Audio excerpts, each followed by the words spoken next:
Bonjour à tous, vous êtes dans la capsule santé. Vous avez des problèmes d'obésité. Asseyez-vous.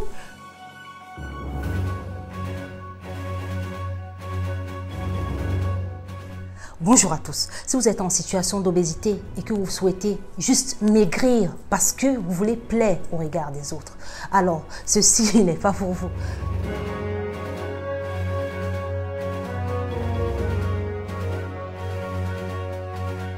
Lorsque vous êtes en situation d'obésité, il y en a qui vous critiquent par rapport à votre apparence.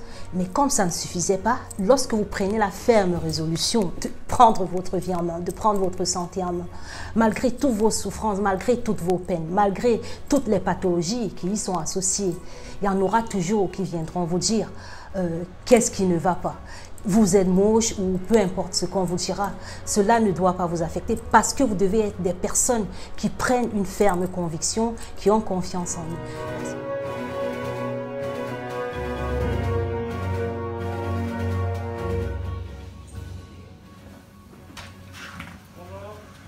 Si vous êtes en situation d'obésité, vous devez comprendre que la seule motivation doit rester votre santé. Aujourd'hui, je vous interpelle tous parce que le dérèglement de la thyroïde, ça peut concerner tout le monde en fait, que ce soit hommes, femmes, enfants et même des personnes âgées de plus de 50 ans. Vous êtes en surpoids, oui je sais, mais c'est pas tout.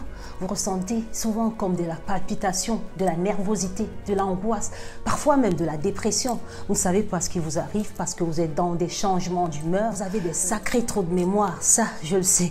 Et puis, ce qui est encore pire, c'est que vous avez des problèmes avec votre satiété, en fait. Mais ce qui se passe, c'est que vous avez tout le temps faim. Vous ne comprenez pas pourquoi. Ça vous arrive tout le temps, même après avoir fini un repas, vous avez faim. Et le comble, c'est que vous avez parcouru plein de régimes draconiens et que vous n'avez toujours pas perdu du poids. Mais alors là, qu'est-ce qui se passe, en fait? Et puis là, mesdames et messieurs, je vous préviens, il ne faut pas prendre cette obésité à la légère. Parce que il se passe que lorsqu'une personne produit plus des hormones T3 et T4, on parle d'hyperthyroïdie. Mais lorsqu'une personne produit moins de T3 et T4, on parle d'hypothyroïdie. Est-ce que vous voyez cet organe en forme de papillon situé à la base, au creux de votre cou? C'est la glande thyroïde. Donc, c'est une glande qui sécrète tout ce qu'on appelle les hormones thyroïdiennes en fait. Donc c'est ce que je nomme souvent T3 et T4, pour ne pas rentrer dans les noms scientifiques.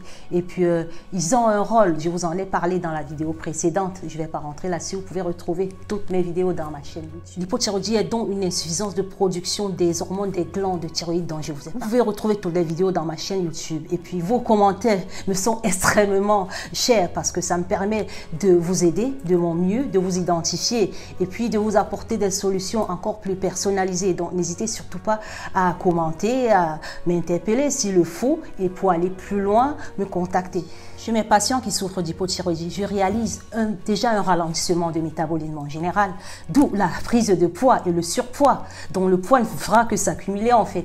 Et puis vous aurez ce ralentissement aussi de rythme cardiaque et puis de la fatigue qui va devenir un petit peu plus dans l'excessivité. Ces patients-là ont généralement aussi une sensation de froid, donc ils ont tout le temps froid en fait. Et même s'il fait chaud, ils ont froid. Donc ils vont avoir tendance à remettre des surpulls et puis avec le soleil. Si vous êtes en situation d'obésité, décrivez vos symptômes en commentaire si vous voulez que je vous aide bien sûr. Et puis si vous êtes en hypothyroïdie, aujourd'hui je viens vous dire quel aliment privilégier ou encore choisir pour être en bonne santé et surtout pour se soigner en fait. Aujourd'hui, comme tout conseil, avant d'entamer tout régime concernant l'hypothyroïdie, je conseille à tout le monde de vérifier la carence en iode, en vitamine B12, en vitamine D et pourquoi pas en calcium. Donc c'est la première des choses à faire. Entamer une perte de poids avec une professionnelle de santé, bien comme moi, qui va vous permettre d'avoir le régime contre l'hypothyroïdie et puis vous suivre de près et puis de façon très personnalisée.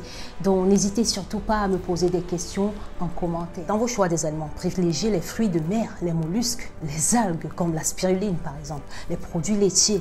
Lorsque vous achetez du sel par exemple, vérifiez que ce soit du sel iodé.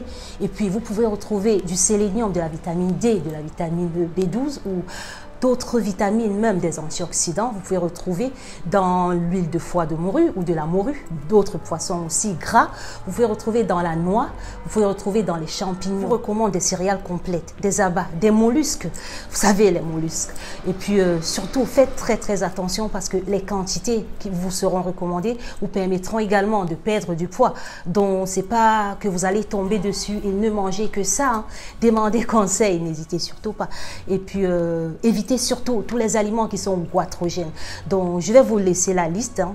Si vous êtes intéressé, vous pouvez toujours me contacter. Et puis, là, je vais citer quelques-uns. Ça pourrait être des choux de Bruxelles, par exemple, du navet, des cressons. Je vous déconseille aussi du millet. Donc, vous pouvez tout poser vos questions concernant vos aliments. Je ne peux pas tout citer, désolé, mais évitez les arachides, s'il vous plaît. Si vous aussi, vous êtes en situation d'obésité ou que vous connaissez des personnes qui sont en situation d'obésité, alors vous, buvez-vous assez.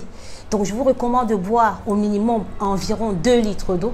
Et puis, je parle d'ici d'eau faiblement minéralisée, pas des sirops, pas de boissons rafraîchissantes, pas des tops comme certains me disent, ceux qui savent comprendront, pas de boissons rafraîchissantes, pas de nectar de fruits, pas du tout de jus de fruits. Donc, je vous conseille de boire de l'eau. Pratiquez toujours une activité physique régulière et surtout prenez rendez-vous avec vous-même afin de redéfinir les bases de votre motivation et de fixer vos objectifs pour pouvoir mener des actions qui vont vous permettre à devenir ce que vous souhaitez être. Avant de chercher toute aide quelconque, vous devez savoir qui vous voulez être.